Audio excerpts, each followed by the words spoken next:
The views and opinions expressed on From the Mouths of Madness are that of the panel and not of the Geeks Under the Influence Network or their sponsors, Amazon.com and tpublic.com. Listeners, beware.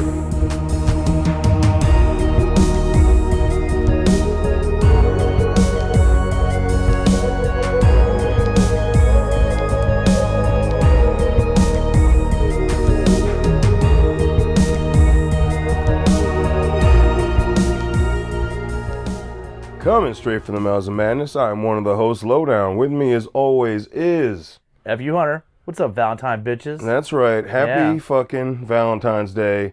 May you get your own personal heart in a box. Man, can we I wish we could not have copyright issues and I could just play Nirvana over this. Yeah. But yeah, because it's a holiday special tonight on Killer or Filler. We're going to be talking about 1981's My Bloody Valentine versus the 2009 remake, My Bloody Valentine 3D. Yeah. Yeah. All right. Yeah. Now, I'm trying to not show my cards. Yeah. No, we will discuss the remake. Yes. We're not showing our cards. That card particularly was strictly, I think, at least for me, revolving around the 3D aspect because, to be fair, there are multiple movies that fell just down the dumps because of the 3D bullshit. That's true. In that time period. That was the first 3D horror movie of the new generation of 3D. I'm trying to think what else came out in 3D of that. I don't think there was one. This is supposed to be the groundbreaker, and they went, no. Yeah, all right, we'll put that away. Paramount's like, yeah, okay, never mind. I don't know.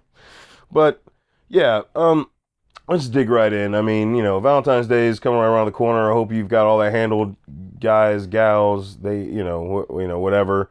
Whoever's significant other, you have that shit handled because if it's important to you, if it's important to them, right? Like, the wife and I really don't care. I mean, she says that, but, meh. yeah, test that. Yeah, go ahead and test that and see if she doesn't care. No. You better buy something, motherfucker. Such a bullshit fucking day. I understand. It's such a bullshit I understand. day. You can communicate that to me. No, she knows how I feel about it. All right. Like, she's of the mind where she's okay getting something knowing I think it's bullshit. Yeah, exactly. That's where they're at. Because I'm very vocal. Don't make your stance by saying, I didn't buy you anything because we both know it's bullshit holiday. No. Like, I will still buy dinner, or get her something around Valentine's Day, even though she 100% understands that I think this is utter shit. So it goes to show that sometimes people will still accept something even though they know it's like the biggest lie possible. Yep. Happy Love Day. Yeah, fucking A. So, what better way to celebrate than blood and murder and gore and guts and...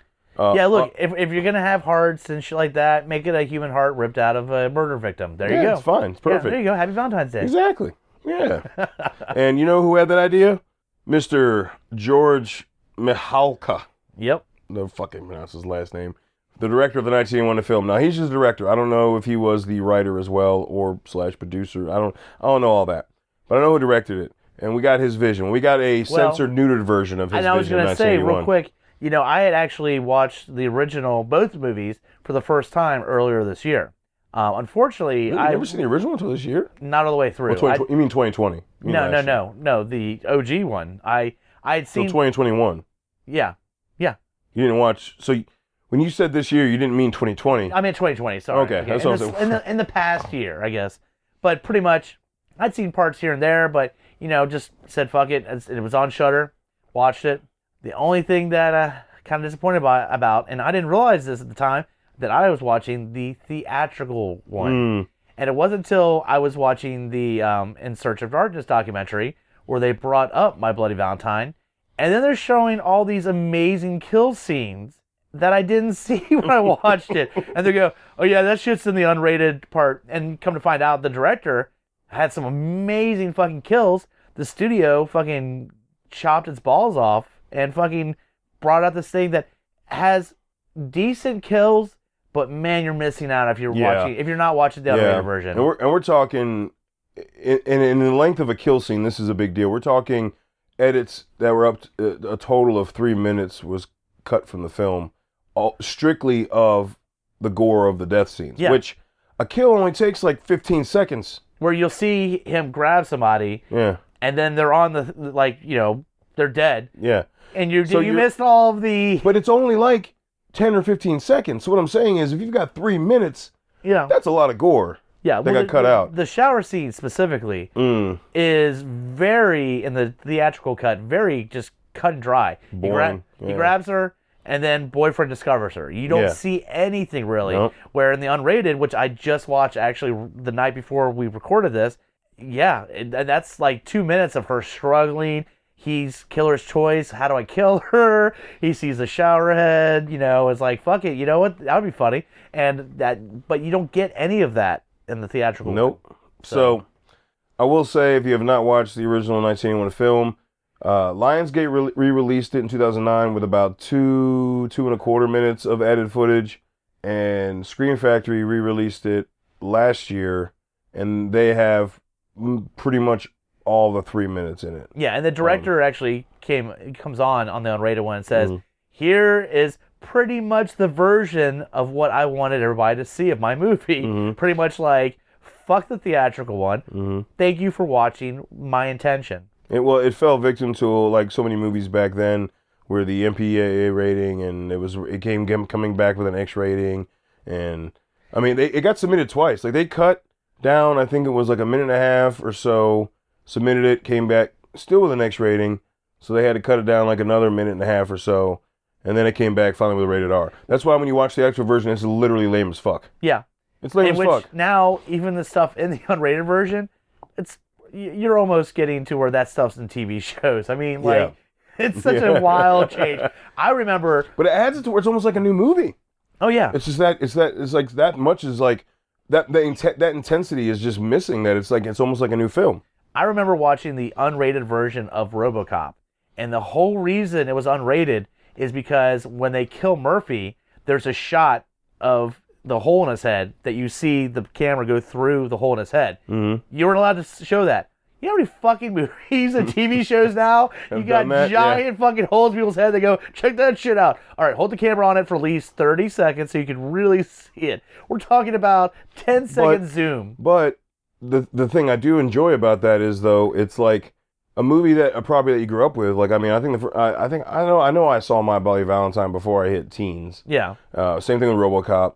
Is a movie that I've grown up with and love and have a deep-seated like nostalgia with. When I get that, it still seems even more important than seeing it, nonchalantly in a new film. Yeah. Because it's like, man, I've watched this movie so many times, and like, oh, there's extras now.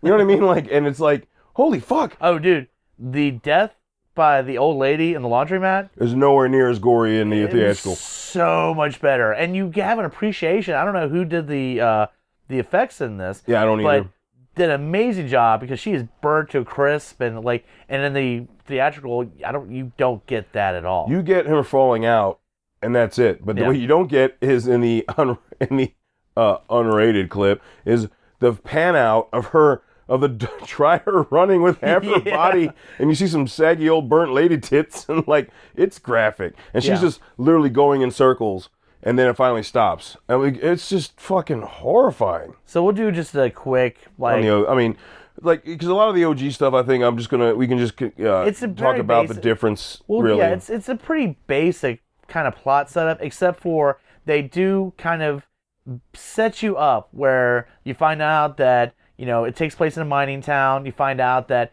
20 years prior that there was a leak because these two supervisors fucking walked out of the mine before verifying everything. Motherfuckers died. One of the miners that survived lost his fucking mind, and then a year after the accident, kills all the supervisors that were responsible. Basically, the town name in the original is Valentine's Bluff, and they have this huge Valentine's dance every year. Well, the supervisors were ready to get to the dance. The miners are still down there. They forgot to relieve the methane lines. Whoops. And, check the levels and then relieve the lines. So methane build up. You hit rock with a pickaxe. Yeah. Not to mention that you have electric static lights and on their hard hats. And big old explosion. So douche nozzle supervisors, fuck them. And then it seems like they still had the dance the next year. No. Okay. No. So basically, Did they? Because when he what goes had in to kill happened people, was Harry Warden was the only survivor, and he had to resort to cannibalism because he was in the mine for so long. yep. So he ate Which all is his a great fellow shot, workers. by the way. When they find him with the spotlight, he's chowing down on a fucking arm. Yeah. He's fucking. And then he got put in a mental institution for a year, and a year later, no, they couldn't find. They couldn't find him. He ran. He like after he got released, he like ran off, and they couldn't find him. Well, a year later, he comes back and he kills the 2 supervisors, and then he gets caught there and gets put in a mental institution. And then 20 years later, the town decides, okay, you know what, we're gonna hold off on for a little while. How about the Valentine's Day dance? It's been 20 years. It's fine. Yeah. You know? So 20 years, and like, it's been long enough, right? People love their fucking Valentine's dance, which again, it's a small town. Yeah. So they're like, the teenagers need something, like they need a reason to fuck. They can't just fuck. They need to get drunk, go to a dance, and then fuck. So it's like, here you go. And so that now the town is embracing it. Fucking hearts everywhere. Everybody's prepping for it. The mayor and the sheriff, they're a little sketchy, but they're like, yeah, things should be all right. Until the sheriff, or is it the mayor? It was the sheriff. Okay, gets a box of chocolates, or what he thought was, opens it up. Nope, that's a fucking human heart, and it's like, yeah, you fucked up. You're gonna have the dance. There's gonna be some victims. So yeah, because that heart was from the first kill, right? The blonde in the mine. Yeah, the weird where you first cut to it is these 2 miners are walking through, and one of them's a chick, takes her mask off, shows her tits, and she tries to pull the mask off of the other miner, but he's like, nah, fuck that. She's got a little heart next to one of her tits, and he's like, you know what, you're gonna have to die, and fucking takes his pickaxe and stabs it on the wall next to her, and then slams her through it. He does that before he starts making out with her, so it's already there, and it's forgotten about. Yeah. Which was actually one of the unrated scenes, because in the original, it takes a long time to get through. Yeah, it, in the original one, it just pushes through. You don't see a close up; you see her face. Yeah, and that's it. And then the title screen in the unrated, you see it take forever to get through, and then you see a close up of it breaking through. Yeah, and then so there's just like a lot of stuff. Now, I do want to we're going to take it a little differently and kind of go through both in the same pace with where the story's at. Man. We've got 2009's My Bloody Valentine 3D, directed by Patrick Lussier, how the fuck you pronounce his last name, who, the only thing I could think of that he directed was, he directed all 3 of the 2000 Dracula movies. Woohoo! All right. With Gerard Butler as Dracula. Yeah. In the first one. Yeah, okay. Yeah. Come on, man. Yeah. Yeah, come on, man. I'm actually seeing one of the other movies he has as a credit on here. It's Trick. Trick, yeah. Yeah, I've seen Trick. And he also does season 1, episode 2 of In the Dark, Flesh and Blood. No shit. Okay. Yeah. Thanksgiving one. Yeah. A little weird. Yeah. Because, one of the ones I don't like. Anyhow. Oh, that's gonna be a fun one. we're gonna have to tackle that one. Anyway, yeah. So the name of the town in this one is Harmony versus Valentine's Bluff, and the big difference in this is we've got, apparently, like I said, this was the year of the CW Supernatural splits, because Jared Padalecki did the 2009 remake of Friday the 13th, and Jensen Ackles did the 2009 remake of My Bloody Valentine. I'm going to say Padalecki made kind of one on that respect, but that's not giving him much props. Yeah. As far as franchises to remake, right? I mean, but if you had to be in one of these remakes, which one would you rather be in? Honestly. If you had to pick. Yeah, I was going to say, I guess. Jason, come on, dude. It's got to be Jason. Yeah, someone got the shorter straw. So, anyway, Jensen Ackles plays Tom Hanniger. So. Which in the original is. The sheriff is Hanniger, Sheriff Hanniger. Yeah. And now they changed the name to where it's the Hanniger Mines, and his father owns the mine. He's working in the mine. Harry Warden actually warns him to bleed off the methane lines. He doesn't. There's an explosion, so it's technically his fault, not the supervisor's. Right. And then Harry Warden goes into a coma again and breaks out of the hospital and goes back into the mine after he kills a bunch of people at the hospital. Yeah, he kills a fuck ton of people in the mine. A fuck ton of people in the hospital. Yeah, he killed like the hospital. 12 people in the hospital. Yeah, well, more than that. In like the OG, 20s. he kills like 2 people, the 2 supervisors. In this remake, he kills almost everybody in the hospital. He just fucking wants blood everywhere. Goes through there. Yeah. Then he ends up in the hospital. Then like a bunch of teens are partying at the mine. Jensen Ackles shows up. He hasn't now. He's kind of been distant because he's the reason the mine exploded. He's a little upset about responsible for people dying. Yeah, exactly. That can get to you a little bit. Well, Warden shows up, kills a bunch of his friends except for like 3, and comes at him. And then we get the greatest cameo of all. We get old Tom Atkins. God, it's like the saving grace of this film. I guess, but it kills me he's in this movie.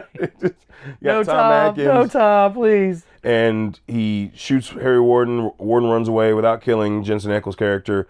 But poor Jensen Ackles is now traumatized, and you can see it in his face. So this kind of brings us up equal to par. Now, the original one the story doesn't build much more after that. We talked about Mabel's death. Poor old Mabel. Poor Mabel. And then it's just like, then it really goes into, the 81 kind of goes true slasher form, where it's just like, when you see the unrated version, you see true creative deaths.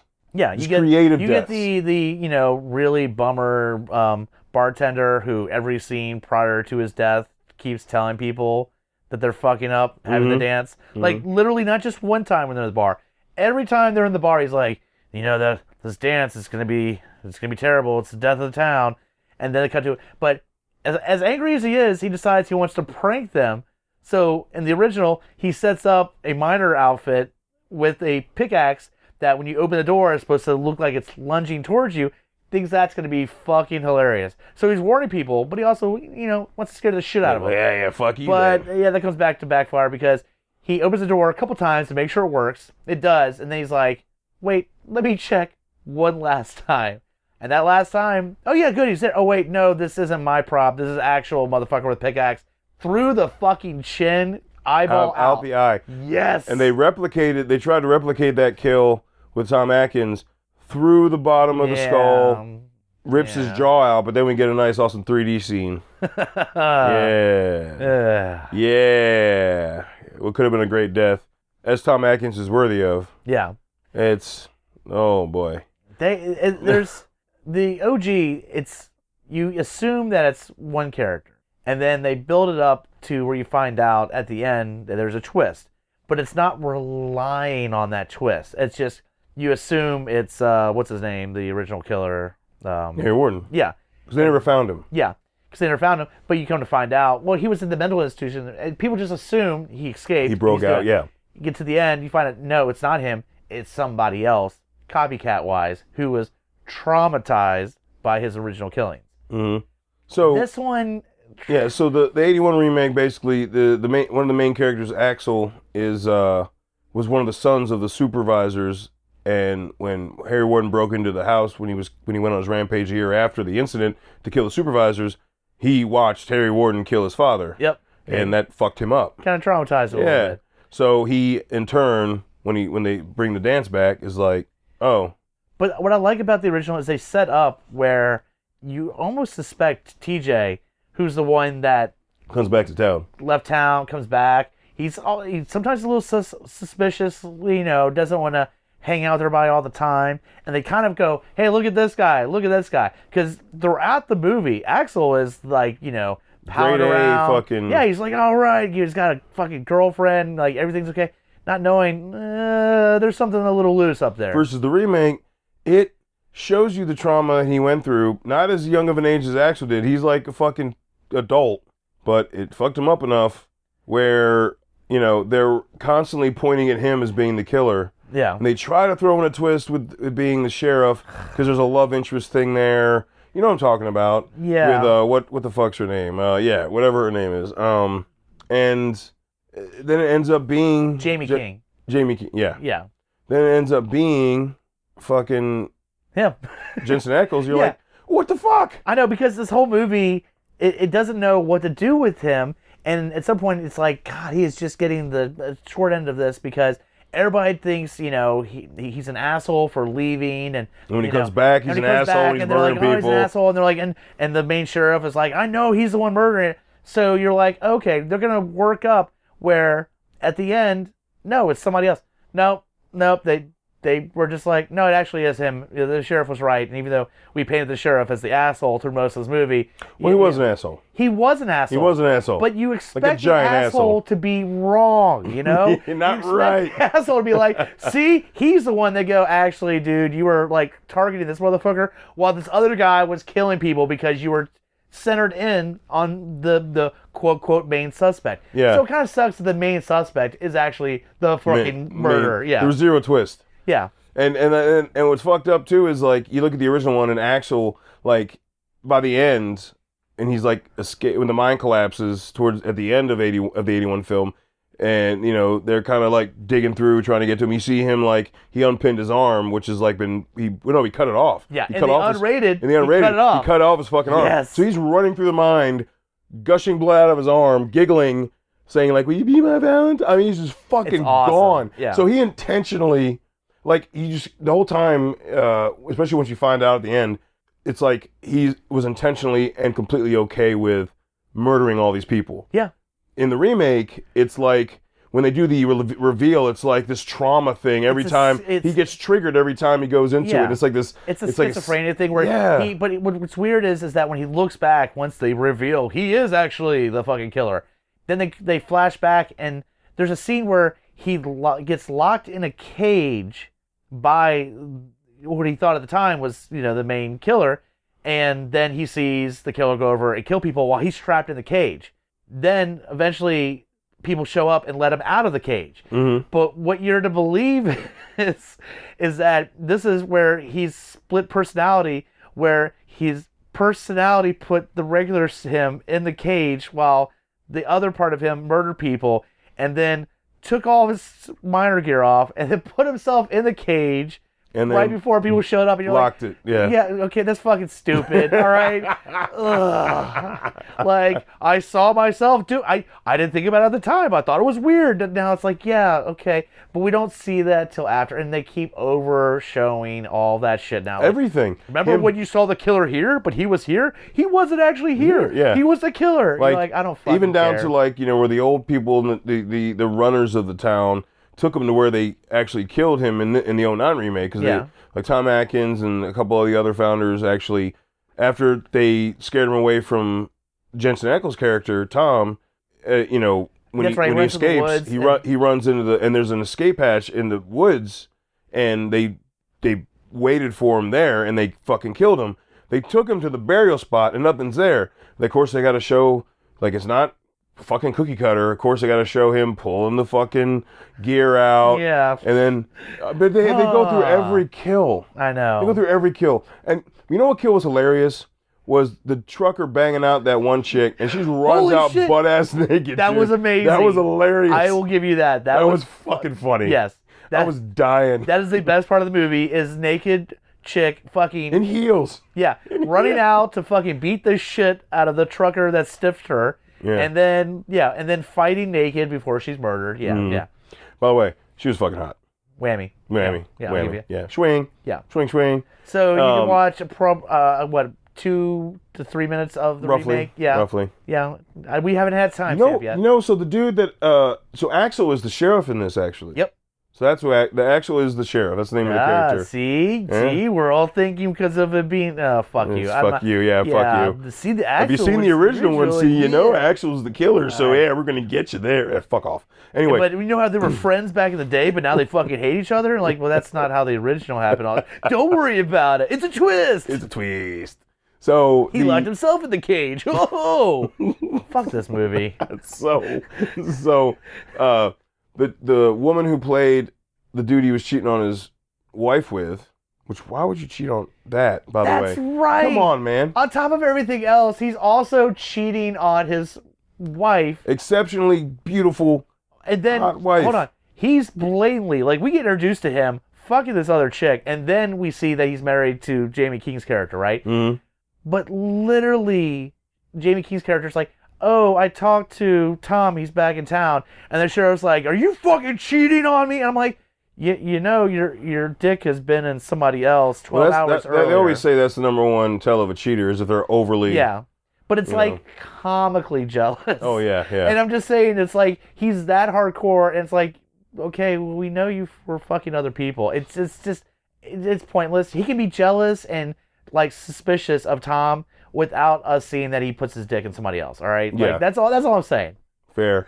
But that It's unnecessary. The girl who was putting his dick in, I was like, man, she looks familiar. And I know her because I watched the television series Blacklist with Jane Spader. Right. She is the second most seen character on that show outside of Jane Spader. She plays Elizabeth Keene, which works hand in hand with Jane Spader's character on the show. I'm like, that's where I know her from. Yeah. Yeah, I hadn't really seen her. I'll have to research her a little bit. That's it. That's literally all I got. But she also plays the kind of ditzy blonde in this. Like, not a lot of substance to her character at all. She's just TNA. Yeah, she's just really, she is. Yeah, I got a vagina. So yeah. I'm like, well, she starts to tell her in the grocery store where it's like, but he's right. not that. It's like, and like this girl's like giggling how like Axel got her pregnant. I'm like, what the fuck is wrong with you? Like, he cheated on his wife with you. You like didn't make him use protection, and B, not making sense, didn't use birth control. So now you're pregnant, thinking you were gonna land him, and then that he might not just do the same thing to you. Like, what the fuck is wrong with you? Come on. And we're thinking way more than we need to about this movie. No, because we're thinking like logical humans. I know, but you know what? Logical humans. How much does any of that have anything to do with the plot? Actually, a lot, because that comes up later. It does. When she gets killed and how Axel responds, and he was so heartbroken. She's like, I'm not blind. We're not watching it for this, integral plot. The added unnecessary bullshit that made the movie like more than 90 minutes long. Exactly. Yeah, and that's what I'm saying is that you're remaking the original. The original, there was a little bit of a love triangle between Axel and TJ. It was so small. Because it ended in a fist fight, though. Yeah. They had a fist fight, and that was pretty much it. And it's like, we drink some beers, we hug it out, then we're done. Yeah. I mean, the original took place in Canada. I don't think Canadians talk like that. I thought it took place in like Pennsylvania or something. That's the remake. The original took place in Valentine's Bluff, which was in Canada. Really? Yep. That's for some reason I just assumed it took place in... The remake is Pennsylvania. Okay. So, whatever. Just, Yeah. All right. All right, eh? Oh, they wouldn't fight then. It's misrepresentation of Canada. You know what, you say that, but I did not remember seeing like beers in everybody's hand throughout the entire movie. Every 80s Canada movie, you need to have two fisting the entire time. I'm calling shenanigans on that shit, all right? We got a murder, eh? The heart's out, eh? Oh, so the deaths in the 09, like we already talked about the 81's deaths being very creative. The 09s were just, I mean, the gore, they relied on gore, and honestly, over half of them were the same thing. Yeah. There's pickaxe. The best pickaxe, deaths was probably the hospital deaths at the beginning. Yeah, that was it. There you go. Yeah. But every other death was like pickaxe. Yeah, pickaxe. It was not really anything new. It was nothing creative. Like the original one, we've got we already talked about the showerhead scene. We talked about the dryer scene. They did remake the dryer scene in the remake, and the practical effects on that were good. Okay, I do kind of remember that. Yeah, so. Practical effects were good on that. But then you've got the heart in the boiling hot dog. That's right. And then you've got the dude's face in the unrated version in the boiling water. Yeah, that was awesome. Right? And like you said, we already talked about the dude who was the drunk who set up the spoof, but like the chick who got put on the shower head ran into him first before. The dude that gets hung and his head comes right off. Pop well, off. In the original, that didn't happen because like they were trying to escape the mines. Yeah, well, they show him come down and then you see his body, but they don't show the rope fucking snap and head neck. come off. Yeah, that was fucking awesome. Yeah. That was like some Night of the Demons remake shit, right? Seriously. They did that Night of the Demons. That was right, yeah. So, I mean, these deaths were just creative and fun and just awesome. Everything you'd want in a slasher movie. Really, yeah. As far as slasher kills go, it was great. Yeah. It was great fucking slasher kills. I would strongly just say, you're going to watch, you got your loved one, you're like, hey, honey, let's watch a Valentine's movie. Oh, I'm watching that this weekend. Watch the unrated, original My Bloody Valentine. If you can't get access to that, find something else. Don't watch the remake because you're not going to get laid if that's the case. You're going to get punished because you just made your, significant other watch a piece of shit movie. So, yeah. So stay away from the remake if you want to get laid on Valentine's Day. I don't know how to put it. I'll say, I love the original one so much that I'll rewatch it within, 3 weeks of each other. Yeah. It's just, and as a kid, I watched the original one. I didn't know I was missing all the gore stuff. And I'm like, oh, wait. Wow, this movie got even better. Yeah. Oh yeah, the I can't believe unrated. you haven't. I still can't believe you haven't seen the 81 until last year. Yeah, I've been Just slack. slipped your. No, I mean, It's just it's one of those where it was on TV a couple times and I never caught it from the beginning. So I had seen some of it and I had kind of an idea of it, but it wasn't until last year where I sat down start to finish because again, it was on, the best streaming site possible, Shudder, sponsorship. stupid. But seriously, like once Shudder had it on there, I was like, all right, well now I have quick access to it. It'd probably been on other stuff I had, other streaming or on cable, but right there they just added it. I said, okay, let me knock this bitch out. Mm-hmm. And So, yeah, I feel like it. But now actually thinking about it and hearing you talk about it, it kind of makes sense. I feel like it was. I mean, it was 81. It was far enough into the slasher craze. Because Friday the 13th came out in 1980. it's The same Paramount released 81. Tier 3 of the slasher genre. They're worse, Yeah. but they're also better. Well, that's what I'm saying. Obviously, your Friday the 13th and your Halloweens are your tier 1, and then your tier 2s are stuff below My Bloody Valentine. So I'm drawing a blank exactly what they would be right now, but some of your other slashers. So I mean, we almost slashed that area. We got like Summer Party Massacre, like Slaughter High, Prom Night, like movies like that whole. let's just say My Bloody Valentine's fun, but they never went, you know what? Let's make 8 other sequels of this. So, Thankfully, yeah. Jesus, and another thing that the fucking remake didn't have that the 81 OG had was its own song. Yes. Its own song. Fucking A. Called The Ballad of Harry Warden. It's great. It's this fun little acoustic picking song. Yeah. It's so weird because you get. It's creepy. It adds to it. But at the very end, you get Axel and he chops off his own arm and he's laughing and runs off. And then this like acoustic thing comes on, but it's like, and now we're gonna sing you a nice. Written by Simon and Garfunkel shit, right? Yeah, like, we're gonna sing fucking you a nice Puff the Magic song. Dragon. Yeah, it's like, and he killed them with his, and it's just like, god damn. But it's so soothing. Like you could just like, all right, I'm gonna put the child down to sleep. I'm gonna play the Ballad of Harry Warden. It's so weird and amazing. I love it. You're right, because you just got done watching this and you're like, what the fuck? And then it's like, do. It's like Sound of Silence starts playing. I'm like, what the fuck? Yeah. He rips out the hearts and like it's so soothing though. It's kind of like the same thing with Madman. Have you seen Madman? Madman Mars? Yeah. That's if not, that's another gem that we need to watch. But there's this own song written for that movie too, and it just reminds it like I saw Madman after the fact later on in life, and I'm like, it reminded me of My Bloody Valentine because it had its own acoustic theme song written for it. It's fucking awesome. We want something, but we don't want to scare people. Make it as inviting as scared possible. them enough. Yeah. Scared them enough. So, yeah. All right. If you haven't figured it out by now, all right. I do want to say one thing. The added story bullshit, a lot of remakes have fallen to that. For me, it wasn't enough to make me hate the movie. Honestly, where this movie fell for me is the kills that it did have that could have been awesome. A lot of them were fucked up because they tried to make the kills 3D and all the unnecessary added 3D bullshit. Fuck you and your 3D shit. I almost forgot about that time period in cinema where they try to make everything 3D. Yep. And I'm not talking about like Marvel movies where they actually do a good job with it. I'm talking about like just throw 3D at it. So right? it feels like it's a filler, but it's not like you're not going to shit on this completely. No, I'm not going to shit on it completely. It is a filler. Don't get me wrong. I have zero reason to rewatch this movie ever again. But at the same time, I would say at least watch it and get your own opinion on it, because if you watch this one first, you probably would like it. Not all remakes I could say that about.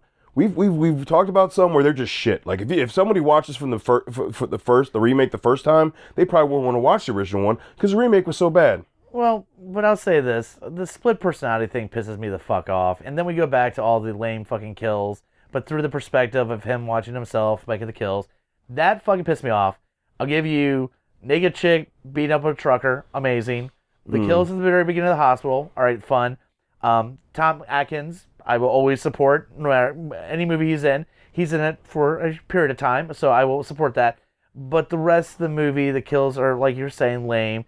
I hate... Not lame. They were just... I mean, they were lazy. They were lazy. And then when they weren't being lazy, they were just gore infested, not creative. Yeah, and then again, this for me, the split personality bullshit. You have this whole angle where you have the sheriff Axel, who is fucking like, I know it's him, and it's him, and you're just like, okay, wow. So that did piss me off because I hadn't watched just this such movie. Little effort. I rewatched it specifically for this episode. I hadn't watched it since like roughly around the time it came out. So we're looking at 11 years ago. Yeah. And I forgot, and I was like, wait a minute, is it the sheriff? What the fuck? And then I'm thinking the whole time, like, when she makes him wreck and he gets out, like, he's actually trying to help her. It's like, you need to see this. And then I'm like, oh. Yeah, no. Oh, fuck. Yeah. Fuck me. So for me, it's a big filler. Look, I've seen worse fucking remakes, but I see no reason to ever fucking watch the remake again. And that's what I said. To me, it is 100% a filler. I will never rewatch this movie. But I would not say that other people shouldn't watch it if they are curious. Like, there are remakes where I've said, don't ever look at this movie. Don't look at the cover. Hello, the fog. Yeah. Don't look at the cover. Some people might like the added bullshit. I gave 3. Some people might like the schizophrenic part of it. Yeah, I don't know. I gave 3 things of why to check it out, Yeah. Tits, and those are all justifiable things. Tits, a good kill scene, and Tom Atkins, There's like I said, we actually named like 3 good kill scenes. So. Yeah. But for the most part, look, stick with the OG, unrated version if you can. Oh, and you remember that dumb thing they were trying to do when he wasn't in the minor gear, but he was bashing all the lights out and it flashed to him in the minor gear? Why do we keep talking every about time he hit the light, it flashed to again, him in the the split minor personality reminder over and over again. Oh, but no, they got to drive it home when he's sitting there like, kill him, Harry, he's right there. And they're like, wait, nobody's there. Yeah, nobody's there. Yeah. Oh man, he's a good thing he had Supernatural to kill back on. Oh yeah. Jesus. No, he took a shitty role. Oh, and don't forget Harry Warden. We just see him cut his own fucking arm off, as hardcore as you can fucking get, and he runs off into the mines. Yep. Further, this bitch fucking kills one of the rescue guys, puts on his gear, and walks out of the mine, and that's the end of the movie. Oh man, what? I forgot about that. Yeah. Ooh, he'll be back again in the sequel that never will happen. Yeah, because the movie got shit. Exactly. Got shit on. Again, I'm not saying it's a good movie. It's a filler. Like, again, this is the second time I watched it. I strictly rewatched it for this. Last time. I will never watch this again, but I get why, if you wanted to, okay. There's things in life I don't understand. People do things. I don't get it. Yeah. And this, if you watch it and enjoy it, it's probably one of them. Like, if you watch it and think it's better than the original, okay. Like, sure, I don't understand it. Some people don't like to see stuff from the 80s, so maybe to them, they can't watch the original. They have to watch spoon-fed That is a thing, and we're getting to a state in audio visual entertainment that people don't want to see anything with reminiscence of grain or anything like that. Yeah. And that's a true thing. That is real. That is real. You're like, I'd like to watch it, but it looks too old, so I'm gonna watch the shitty new version. But I feel like that's the same people. That's the same thing as people in the '80s saying like, I don't want to watch Universal Monsters. Yeah. It's like the same age gap. '80s, '30s, 50 years. '80s, 2021, 40 years old. Look, there's a way to do it. I know this isn't in the horror genre, but there's a movie that came out in the early '80s called Road Warrior. That's fucking amazing. That director went on to make Mad Max Fury Road, which is also fucking amazing. And guess what? New technology, but guess what? Still fucking badass. He did the first one too. I understand. I know you're using Road Warrior, but fuck you. Mad Max is a good movie. Fuck you. It's a good fucking movie. It's a good movie. Road Warrior is a fucking masterpiece. Yes, right? But Mad Max. No, it's a good movie. Still a good movie. Yeah. But I'm just Mad referring to Road Warrior came out in the early 80s. Yes. And we're talking about Fury Road that came out, 4 years ago? It was like 2013, dude. God damn, shit's past 2014. It was somewhere around there. Anyhow, it's still... Look, you know what? It came out after fucking my Bloody Valentine remake. That is true. I'll give you that. Oh, but yeah, still a fucking movie. My point is just, you can do it. You can sometimes take the concept and do an updated version and stay with that trend, but not this movie. We've already talked about that. We've talked about Dawn of the Dead. We've talked about the Evil Dead remake countless times. Those are like staples. If look, any director fucks. If you want to do a fucking remake, if you feel it is necessary, which it really never is, to do it, do that. Yeah. Do that. Like, just no conversation. Just do that. There's no need to talk anymore about it. Just do that. Don't do what The Fog did, what this did. So I actually, before we go, I do want to tie into our last killer filler. We were talking about the fog, and we were like, "Oh, this is an ultimate filler," and I was like, "I don't think we've ever had that before." We did. Nightmare on Elm Street was the first ultimate filler. All right, there you go. That's the first one that we completely obliterated. And I'll throw this out there. I would rather watch Nightmare on Elm Street than the fog. Yeah, I gotta say, at least the kills are somewhat fun. Yeah. In Nightmare on Elm Street because it's rated R. Whatever ranking Nightmare on Elm Street remake had, it got dethroned because I'd never have to watch the fog. So that's what I'm saying. The fog it became the ultimate filler, taking the crown from Nightmare on Elm Street because I couldn't remember if we had an ultimate filler yet. We did. Yep. That was it. So this is not an ultimate filler. It's a filler done the same. Hit us up, lowdownbrown.gy@gmail.com. Let us know if you enjoyed the remake. If you've seen the original, then I want an explanation why. If you haven't seen it, please watch the original. Then tell me what you feel. But we definitely want the feedback. We just want to hear opinions. You know, we could bring it up on the episode. We've got response from things. You know, we'd love to do that. We could do a quick, Instagram Live, Facebook Live response to things people have sent us, and we want the feedback, so we're willing to do feedback on the feedback. And as always, hit up GIPodcast.com. All the shows on the network. There's a flavor for everybody. We got tons of stuff. Go check it out. Links to our merch, our Amazon links, all that stuff is on GIPodcast.com. And until we talk to you again, stay safe.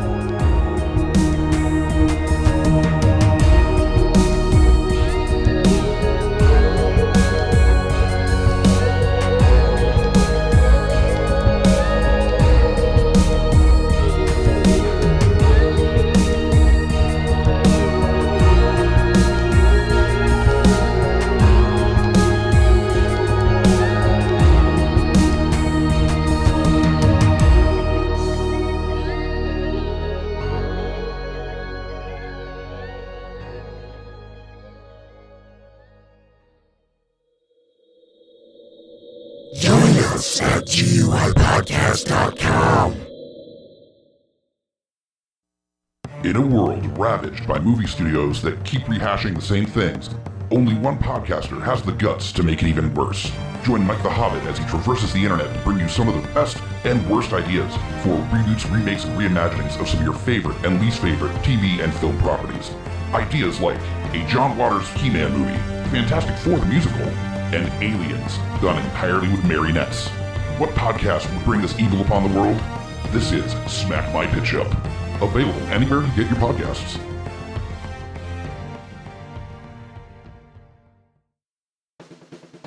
My name is Amy Bogard. And I'm Mike the Hobbit. And we are the hosts of Deeply Upsetting, where we use our expertise to answer your most upsetting hypothetical quandaries, such as, what non-winged animal deserves wings? And what body part deserves a secret mouth? Which cryptid is the worst roommate? These questions and more that plague you will be answered on Deeply Upsetting, available anywhere you get your podcasts and at GUIPodcast.com.